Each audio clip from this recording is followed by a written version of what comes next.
Hello, dearest listeners, and welcome to the Longevity and Lifestyle podcast, where I invite pioneers and thought leaders in all things longevity and lifestyle to give us the strategies, tools, and practices to live better and help us reach our true potential. Today's guest is Dr. Kristen Willeumier, a neuroscientist with research expertise in neurobiology and neuroimaging, and author of the very insightful book, Biohack Your Brain: How to Boost Cognitive Health, Performance, and Power. Dr. Willeumier conducted her graduate research in the Laboratory of Neurophysiology at the University of California, Los Angeles, UCLA, and the Laboratory of Neurogenetics at Cedars-Sinai Medical Center. She received MS degrees in Physiological Science and Neurobiology and a PhD degree in Neurobiology from the University of California, Los Angeles. She was a postdoctoral scientist in the Department of Neurology at the Cedars-Sinai Medical Center, where she continued her work in the field of neurodegenerative diseases. She was the recipient of a National Research Service Award Fellowship from the National Institute of Health and has presented her work internationally. Having served as the Director of Neuroimaging Research for the Amen Clinics, she led the efforts in utilizing imaging technologies to understand the neurobiological correlates underlying psychiatric disorders. In this capacity, she oversaw many pioneering studies, including a clinical research trial investigating the long-term effects of repetitive subconcussive impacts in National Football League or NFL players, and developed a protocol to successfully reverse brain damage and improve cognitive health. Dr. Willeumier is widely published in peer-reviewed journals, including the Journal of Alzheimer's Disease, Translational Psychiatry, and the Journal of Neuroscience. Before we begin, please hit subscribe to the podcast to get your weekly dose of longevity and lifestyle inspiration. I would also love to hear from you, dear listeners, so please leave a review or a comment to let me know what you think on Apple Podcasts, iTunes, or on Instagram at Longevity and Lifestyle. That's at LONGEVITY Lifestyle LIFESTYLE.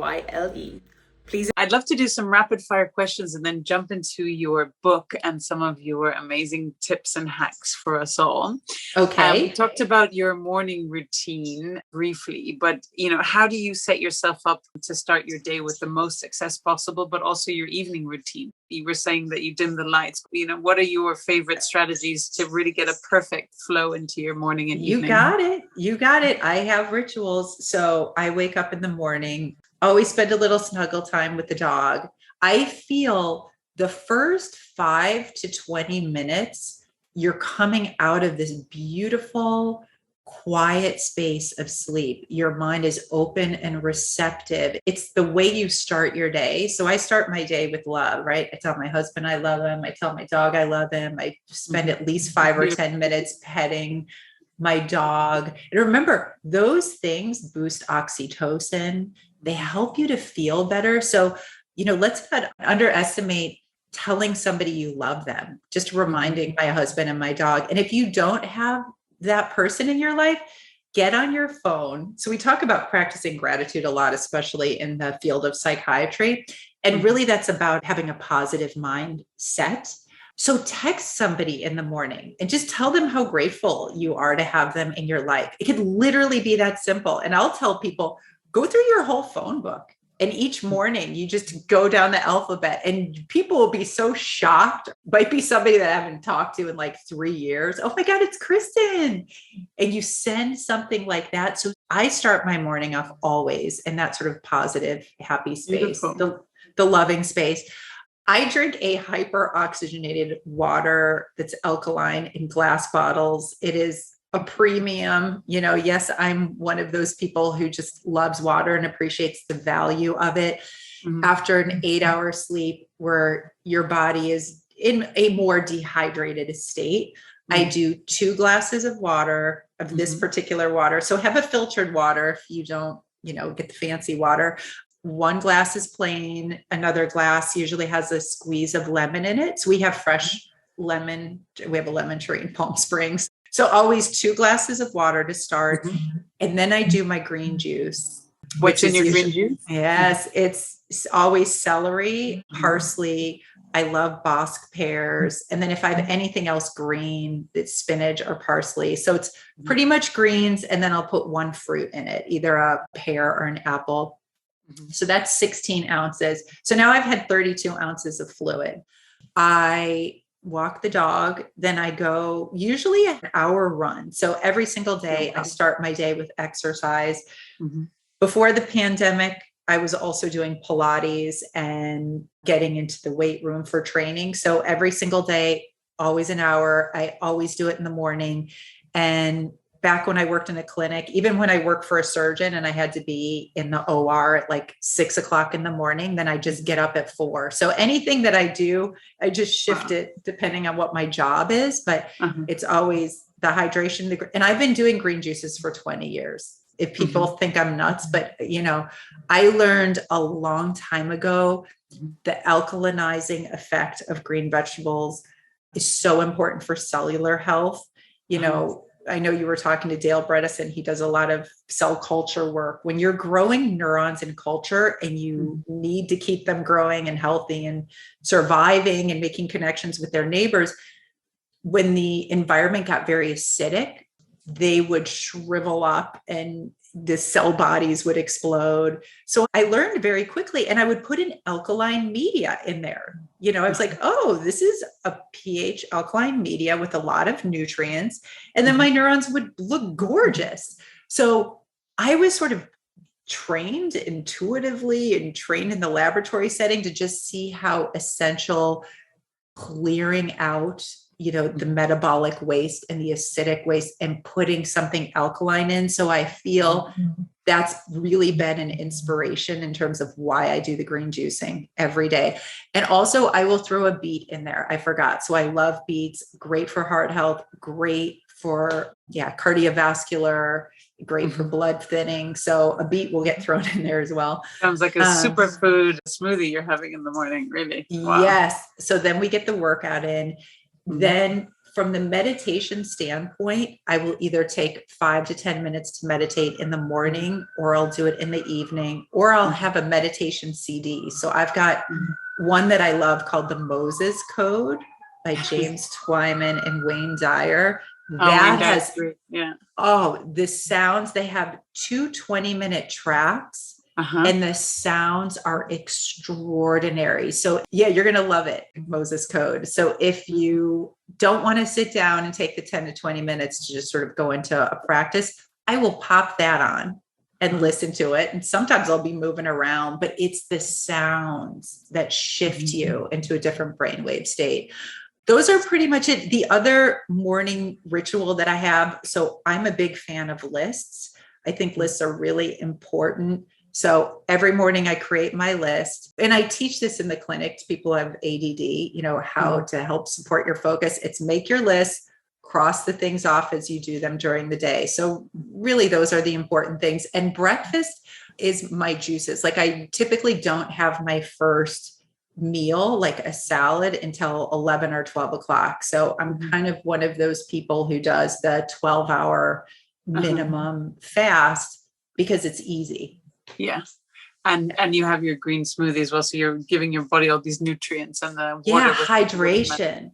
For me, the really important thing in the morning is hydration. If I'm going to do a very rigorous workout, I have a specific little smoothie that I will do. It's oat milk, the hyperoxygenated water, a banana, cacao powder. So I'll do a teaspoon of cacao powder. I do a teaspoon of performance mushrooms. So it's got chaga, lion's mane, reishi. And then I'll do a little bit of the nut butter. So if I feel like I want to, boost my energy, and it's not a lot because I'm very mindful about sugar and how much sugar I take in. So that little smoothie is probably a half a cup. It's not a lot because the oat milk has sugar. But if you're going to be doing a rigorous exercise, that's what I'll do. So that's my typical morning rituals. Oh, amazing. It sounds like that you can only have such a successful day after starting that way. It sounds really amazing. Do you have a favorite quote or piece of advice that was a real game changer for you? A favorite quote? Oh my gosh. Let me think. Man plans, God laughs. I think that's probably, it's funny. There's always these great like Aristotle or Marcus Aurelius quotes, but for some reason, this one seems like the most relevant to my life. And I will say, for me, I live life as a sense of adventure. I'm very focused in what I do. Clearly, you can't be a neuroscientist without having an extraordinary sense of focus. I am also a soul who is a humanitarian and a lover of the world and of life and of cultures and people. And I kind of love living the adventure of life. Yes, I have this amazing job that I do, and I help people restore and revitalize their brain function, but I'm also just loving being, a human at this time in life, right? This really extraordinary time on our planet where we've seen these technological advances and breakthroughs that are happening, at a rapid pace. So live the adventure. Yeah. So exciting. Let's move to your book and Biohack Your Brain. Such an incredible book. What was your inspiration to actually write it? Thank you for bringing up the book. So really the inspiration to write it was working with the professional athletes. And I was so blown away by the amount of improvement that we could make in brain function for these players. And I knew it was something that needed to be put out into the world. I think not just for the players, but it was really for the moms and the dads and, parents who have kids that are playing these collision-based sports. And then the next layer was for anybody who's struggling with degenerative diseases in their families. Of course, my life has been touched with that with my father at Parkinson's, but the fact that we can slow brain aging and potentially reverse brain aging is I want people to know what I've seen, and what I've seen is possible in a clinical setting using brain imaging.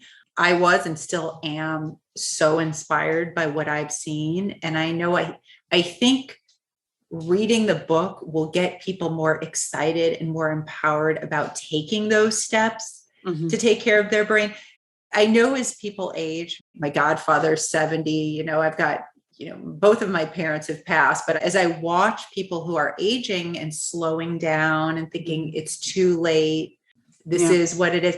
I don't want people to feel that, because I have seen what is possible in the clinic. We have had people come in who are in their 80s and 90s, and we've still been able to increase perfusion to their brain and restore healthier electrical activity. I understand there's certain limitation. There's certain things that we cannot change. I could not reverse my father's Parkinson's, but I could help him have a better quality of life, happier days, right? More mentally balanced days, more cognitively sharp days. And I think that's what's important. As we age, I don't want people to fear, losing their cognitive capacity. And that was sort of the other big inspired piece. And letting people know very small changes, even if you just did one thing of probably the 100 things that are in that book, if you drank your daily water quotient every day consistently over the course of decades, that makes a difference. All of these little changes practice. So the more that you add on, I know you already have a lot of great brain health habits, which is why you're not going to have to always worry. Get better. You can. Well, hey, I've been in this field for 20 years and I'm still optimizing. I wasn't drinking this kind of water 10 years ago, right? It's like you study everything, and we study and we learn and we change and we optimize. Hey, who was taking vitamin D, 10 years ago? We weren't talking about people having low levels of vitamin D. And then in my field, low levels of vitamin D are correlated with depression and Alzheimer's disease. So every single person that walked through our door who had low levels of vitamin D, and that's probably 90% of our patients, take it. Then we get this. So then we have COVID, and all of a sudden people are now appreciating the immune enhancing effects of vitamin D, and it's pretty much staple. And I think that's wonderful. So look at how, same thing with omega-3 fatty acids, our curcumin, people take curcumin in India and they have the lowest incidence of Alzheimer's. Now we know curcumin is anti-inflammatory in the brain as well as in the body. We know curcumin binds beta amyloid and helps to clear those, misfolded proteins. So like someone in your position, because you have the ApoE4 allele, you've already got ways to help support your brain health just based on this new research that's coming out. It's pretty extraordinary. It's so exciting. And I think that that's part of my mission, that people realize that it's not, oh, I don't want to know this diagnosis because there's nothing I can do about it. Actually, you can. And it's about preventative, right? So like, let's get it early and not wait till you've been diagnosed with Alzheimer's. As Dale was saying, it's a 20-year disease. Get it early and you're not going to get it. It's preventable. It's like once you've diagnosed Alzheimer's, it's very hard to reverse the course. We need to start in the early stages, like Dale was saying. And see, for us with neuroimaging, we can see the dangers, especially with the SPECT imaging. We see low perfusion in the parietal lobes, and we know this person is heading towards a dementia diagnosis. They may be perfectly fine and even score fairly well on their cognitive assessments, but we see it coming. So if we can make the changes 10 to 20 years earlier, you slow that progression and potentially reverse it, depending on, you might be doing a habit that's actually accelerating brain aging and you don't know it. So would you recommend everyone just, if possible, have a brain scan? Would every scientist be trained to read it like you would? Here's the thing, and I realize I come from a very unique background. The brain SPECT imaging and QEEG, I just worked in a very unique environment where we did it. As you will say, Dale would say, most people won't get brain imaging ever in their life unless they have mild cognitive impairment, dementia. So they'll have a beta amyloid PET scan or a tau scan, or for Parkinson's, you might have, there's a particular scan called a DAT scan. But again, we're looking at your brain late in the disease. I was fortunate that we were scanning people's brains really to help them with their psychiatric issues. That was one of the pieces. So we could target treatment based on their symptoms and the way their brain was wired. And that's so important because psychiatric medications have a lot of side effects. And so patients would come to our clinics. They really wanted to see. But the other piece is we could see what else was going on in the brain. We could see what the perfusion deficits were from, maybe they had chemotherapy, or maybe they had inflammation, or maybe they've been exposed to toxic substances and didn't know it, right? As a firefighter, or they work in a paint and body shop and exposure to paint fumes. Or mold, toxic mold in the house, right? Yeah, toxic mold. So I really want to acknowledge that I work in a very unique environment. So if somebody asked me, should I get my brain imaged? I would say, if you are struggling with a psychiatric issue and you haven't had it treated successfully, that would be a reason to have a SPECT scan.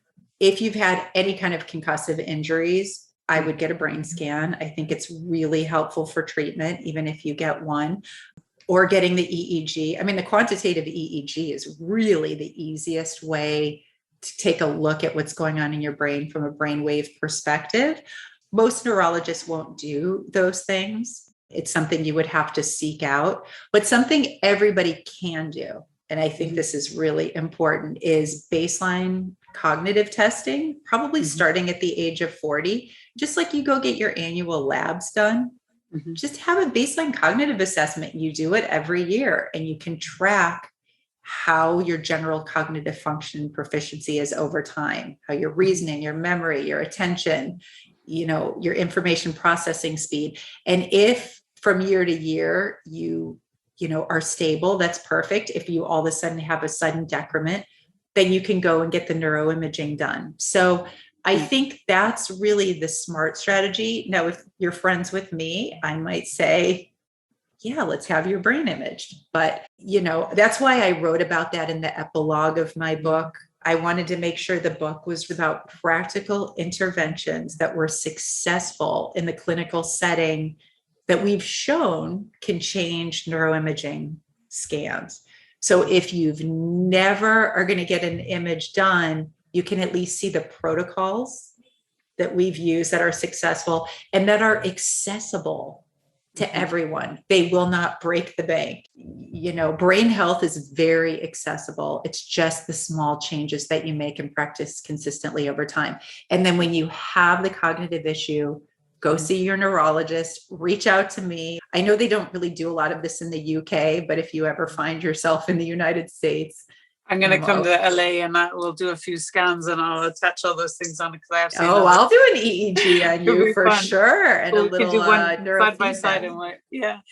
For someone, let's say in good health, let's say even in their sort of 30s, 40s, but noticing that they're not as, quick or fast, or, they notice there's some delay. What are some easy to do, if you will, like not too complicated tricks or hacks or strategies that you would say, okay, if you do these 10 things, you're already going to jump up like 40, 50, 60% in cognitive function? Well, that's an interesting question, because a lot of people have issues that are going on in their body that might be contributing to their cognitive function. So, I have more of my things that I just feel everybody should do to help support their cognitive health. It's, drink half your body weight in ounces of water, right? So you need to be properly hydrated. I think everybody should find a way to either get green juicing into their life or have, 2 to 3 servings of fruits and vegetables per day, really essential. I'm a big proponent of omega-3 fatty acids because they're really important in maintaining, not just as an anti-inflammatory, but we talk about this concept of neurogenesis and synaptogenesis. So growing new neurons and or creating new synaptic connections. And you need those omega-3 fatty acids to help that. So find a way to get omega-3 fatty acids. If you're vegan, you can get the vegan omega-3 fatty acids, or you've got the spirulina and the various algae that you can use. I think everybody should be really mindful of their sugar consumption. So the American Heart Association literally has guidelines around this. Women should have no more than 25 grams of sugar per day. Men, 36 grams of sugar per day. I guarantee you, when I taught my weight loss groups, most people are taking in about 100 grams. So just track your sugar intake for a week and see if you can't bring that down. I think that's really essential. And when talking about the fruits, you've got to give props to the blueberries. So I will tell you the longitudinal studies on blueberries showing that they can reverse cognitive aging. So find a way to get blueberries. Berries are important. So it could be blueberries, strawberries, blackberries, raspberries, any kind of berries. In my refrigerator, always berries. There's probably never a day. I have a bowl on my top shelf. I love them. Yeah. The organic ones, I think, is what, because of the pesticides, right? So, yeah. Yes. You definitely want to get the organic. And to your point with that, you want to have foods that are GMO free. You want to be very mindful of pesticides. I think that is a big contributing factor to people's gut health and their brain health. So minimize the pesticides, minimize the dyes that you're exposed to, minimize the processed foods. What other things?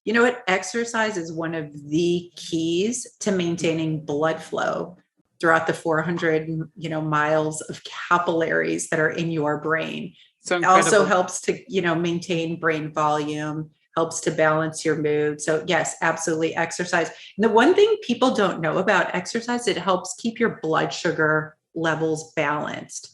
So if you are somebody that is sedentary for 8 hours during the day, they've shown that, that can really cause a dysregulation in blood sugar, tipping the scales towards becoming pre-diabetic or diabetic. But if you move for 10 minutes every hour, so the Fitbits will have the little guy that's jumping, telling you to get up and Apple move. Watch reminds me. I want people to know that just getting up for those 10 minutes helps to balance the blood glucose levels in the brain. And it is that effective. So if somebody who's listening is 70 years old, you're 80 years old, you have older listeners, get up and move each hour. It actually makes a difference. And the resistance training as well. I've just read a recent study where the resistance training helps to reduce the formation of white matter lesions in the brain.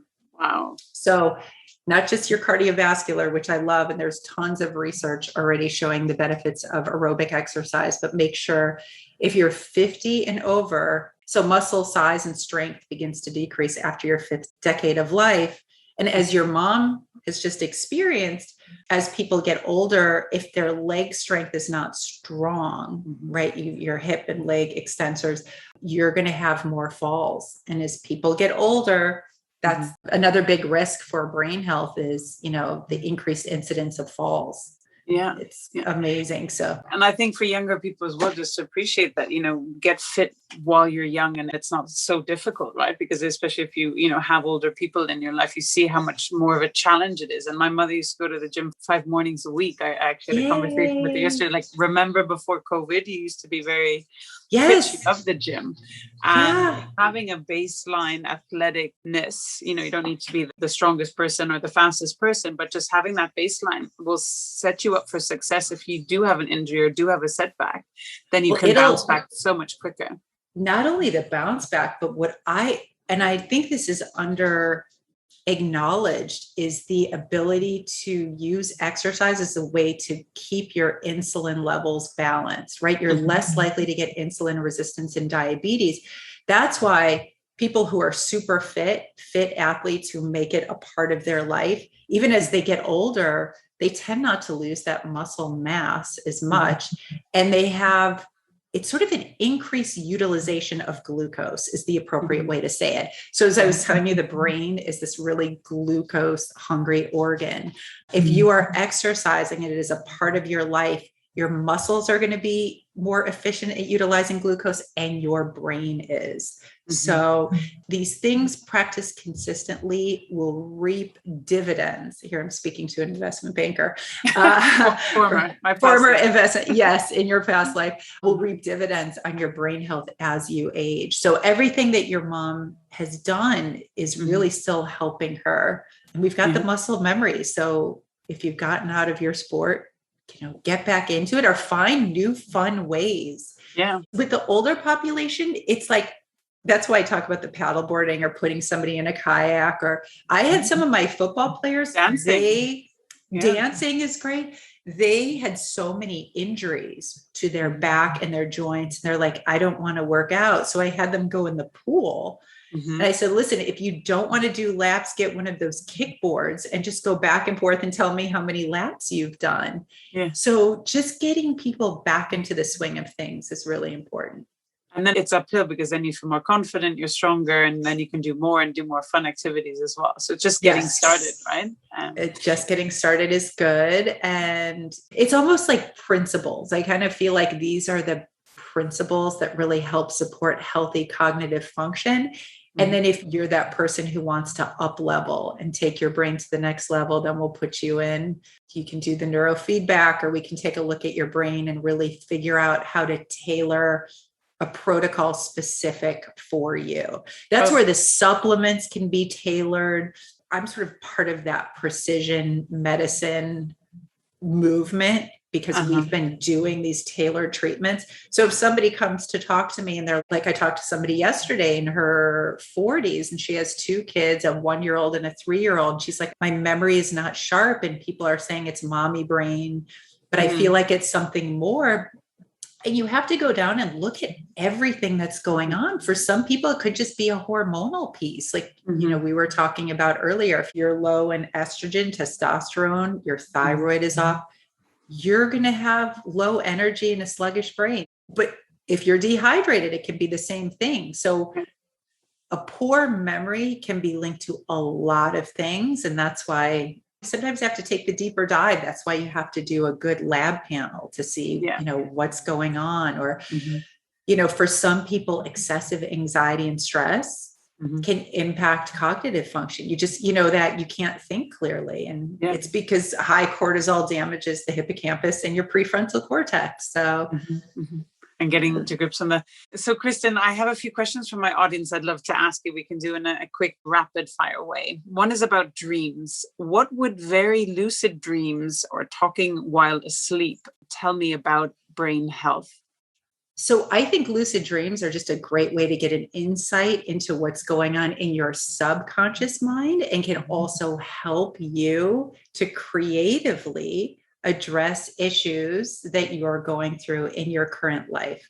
So in terms of brain health, I just feel like it's another way to help support your emotional health and well-being. Okay, very interesting way to put it. Thank you. Yeah. Another question from my audience, devices. Are there any specific apps or neurofeedback devices you find particularly useful, and how do they work? Okay, so in terms of neurofeedback, I'm the scientist who likes the precision approach. And if you were working with me, I would do a 19 channel EEG and keep the headset on and do what's called a 19 channel Z-score Loretta neurofeedback, which is tailored to the way your brain is wired. So when talking about neurofeedback, I like the precision approach. I don't know what apps are available that I would recommend. I think I would always recommend going in and working with a professional who can do neurofeedback based on the way your brain is wired, and or to target therapies based on your symptom, whether you're struggling with insomnia, anxiety, depression, because there's going to be a different neurofeedback protocol for you. We were talking earlier about the Muse technology for meditation. So I do like Muse as I guess you would call that a neurofeedback technology. It helps to teach you where your brainwave levels are at. And then when you go into a meditative state, you will see the changes. But I don't have any app recommendation offhand. I will take a look though. And if I can find one that I think is useful, I will let you know. Perfect. Thank you. We can add it to the show notes here as well. Yeah. Another question from the audience on the top 2 things to do for your brain on top of sleep. Top 2 things to do for your brain. Number 1, anybody who's over the age of 40 needs to be taking a multivitamin or multi-mineral, because your neurotransmitter levels decline with age. So use that as support. And I also like omega-3 fatty acids, 1 to 2 grams. You can do regular, you can do vegan. You can get your omega-3 fatty acids tested as well, which I think is a really smart idea. So you can tailor your strategy. And taking supplemental vitamin D, make sure those levels are optimized. So that's number 1. And number 2, I'm a big fan of hydration. So I know, because I have tracked people's hydration over time in brain-directed weight loss groups, and I would probably say 99% of people do not drink enough clean, fresh water to help remove toxins and to keep the blood cleansed. So hydrate. It's really important. Very, very helpful. I have a very interesting last one around headstands. So yes, to increase blood flow. Headstands if blood flow is key for the brain. I applaud that question. I think headstands are probably better for core strength and balance. Yes, well, it can help temporarily improve blood flow to the brain. Your brain is already going to tightly regulate that blood flow, so I wouldn't worry about having to do headstands. But one of the things I would love everybody to do is just aerobic exercise. That's the best way to keep blood flowing throughout the brain, because it's going to keep the heart strong. When the heart is strong, the blood is flowing. Excellent. Yeah. Kristen, what's your vision for optimized brain health and performance? And what do you see as possible in the future? Well, I have seen extraordinary changes that can be made in the brain. I will share with your audience. We studied the efficacy of hyperbaric oxygen therapy on rehabilitating brain function. And that therapy helps to regrow new blood vessels in the brain, mobilize stem cells, improve immune function. It actually works epigenetically. It can up or down regulate over 8,000 genes. So when I'm looking at the advances that are happening with our technologies and how they're applicable to brain health and the gene therapies and lengthening telomeres, I'm actually really excited about what the future has to hold, especially over the next 10 to 20 years. So get ready, start doing all the things that I recommend in the book, the things that I've seen that have been effective in the clinical setting, and get excited about some of these really novel therapies that are also very, very healthy for the brain. Like a hyperbaric oxygen therapy really has no downsides. Mm-hmm. And to be able to see that we can increase perfusion and grow new blood vessels in the brain, that's extraordinary. Yeah. And I was in one recently actually here as well, and for anti-inflammation, anti-age, and so many benefits as well. And I slept like a baby that night. Sleep like a baby. It's great for wound healing. We've done pre and post scans of lots of our football players who've done the hyperbaric oxygen therapy. And I've been in it myself.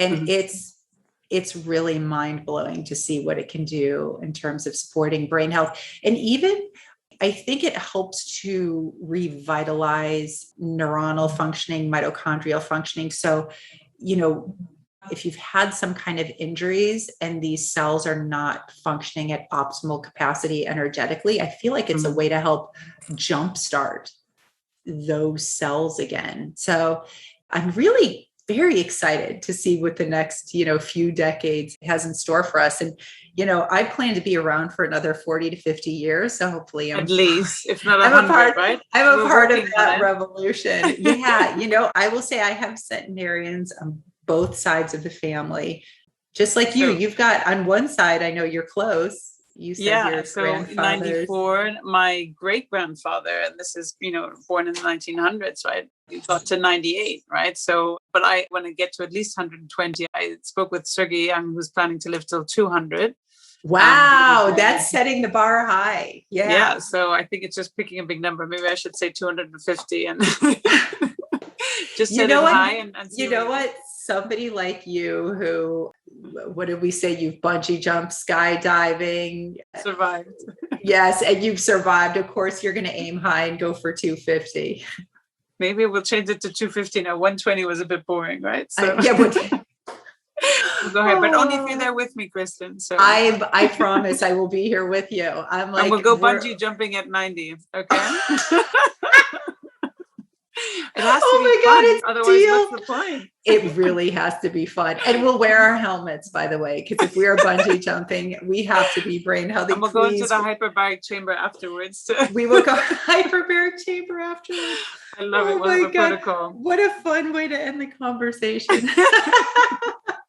To be continued, I would say, Kristen. It's been such a pleasure. Where can people learn more about what you're up to? Where can they find your book? Well, thank you. So they can find the book, Biohack Your Brain, anywhere books are sold, on Amazon, on HarperCollins' website. They're in bookstores. You can go to my website at drwilleumier.com and you can learn more about me and find the books. It's published in multiple languages. So it's accessible. I've read it. Excellent. So for anyone listening, it's definitely worth the time and investment. It will probably change your life. Yeah, it's well written. I love it. Really great. Oh, thank you so much, Claudia. It has been such a pleasure connecting with you and your audience. They ask great questions. You've asked some really great questions. We were able to go into some really fun areas and talk about consciousness and the subconscious mind and areas of brain health that not everybody talks about. So thank you for that. It's been so interesting and I've loved it. And I wonder if you have any parting message or thoughts for my audience.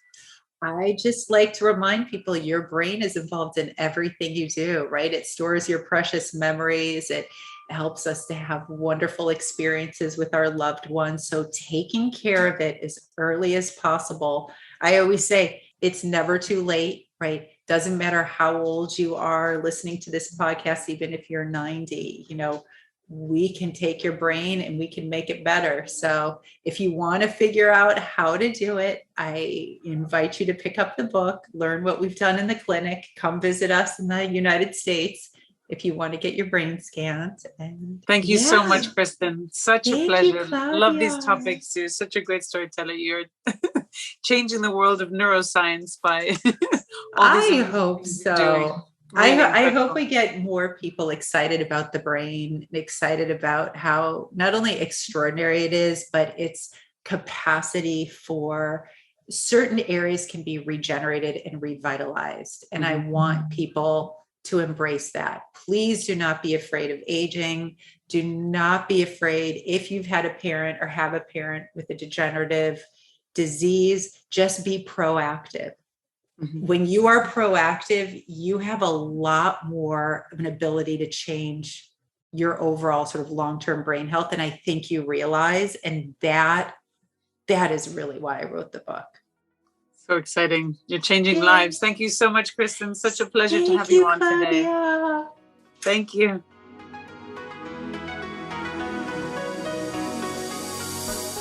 Hey everyone, it's Claudia here. Before you take off, I hope you enjoyed the episode and learned as much as I did. If so, please hit subscribe so you don't miss out on our next episodes. I would also love to hear what you thought, be it your favorite part, quote, or other feedback from the episode, so please leave a written review on Apple Podcasts or on social media. And if you think this episode will help someone in your own life, share it with them. Together, we can change our own lives and the lives around us for the better. Until next week, goodbye, farewell, and choose to live well.